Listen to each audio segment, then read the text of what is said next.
கவர்மெண்ட்டில் அமைச்சு கொடுத்தா எங்களுக்கு பேர் உதவியாக இருக்கும். கொஞ்சம் சீசன் நேரத்தில் குளிர்பதன கிடங்கு வேணுங்கிறீங்க. ஆமாங்கய்யா. இந்த புளி பேர் என்ன? கொட்டப்புளி.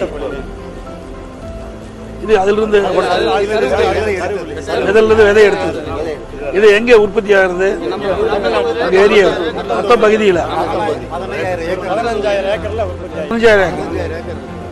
இது எங்க விற்பீங்க? திண்டுக்கல், மதுரையில் ஹோல்சேல் வைக்கிறீங்களா அல்லது சில்லறை வியாபாரம்? இப்போ என்ன கிலோ என்ன விலைக்கு போகுது?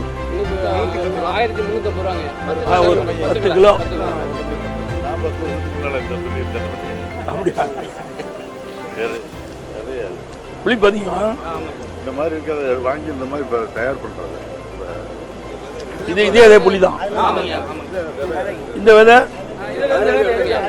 இது எதுக்கு யூஸ் ஆகும், பயன்படுத்துவாங்க?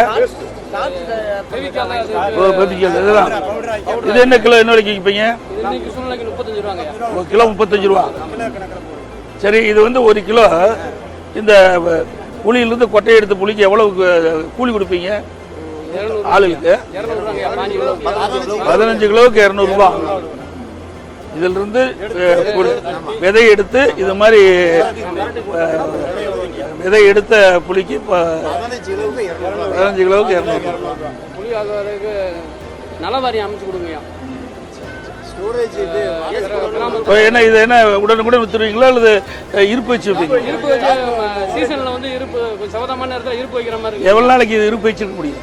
ஒரு வருஷம் வச்சுக்கலாம். இல்ல ஏசி கூட வைக்கணுமா சாதாரண? அது நீங்க கூட நீங்களே வச்சிருக்கீங்களா? இல்லைங்க, ஐயாட்ட வாடகை தாங்க, பிரைவேட்ல இருக்கு. கவர்மெண்ட்ல அமைச்சு கொடுத்தா எங்களுக்கு பேர் உதவியா இருக்கும். கொஞ்சம் சீசன் நேரத்தில் குளிர்பதன கிடங்கு வேணுங்கிறீங்க. ஆமாங்கய்யா. சரி, ரைட். வாழ்த்துக்கள். செய்திகளை உடனுக்குடன் தெரிந்து கொள்ள கீழ்கண்ட கேபிள் மற்றும் டிடிஹெச் நெட்வொர்க்குகளில் எம்நாடு செய்தி தொலைக்காட்சியை காணுங்கள். பாதகம் செய்பவரை கண்டால் நாம் பயம் கொள்ளலாகாது பாப்பா. மோதி மிதித்துவிடு பாப்பா, அவர் முகத்தில் உமிழ்ந்து விடு பாப்பா. அண்மை செய்திகளை உடனுக்குடன் தெரிந்து கொள்ள இணைந்திருங்கள் எம்நாடு தொலைக்காட்சியுடன்.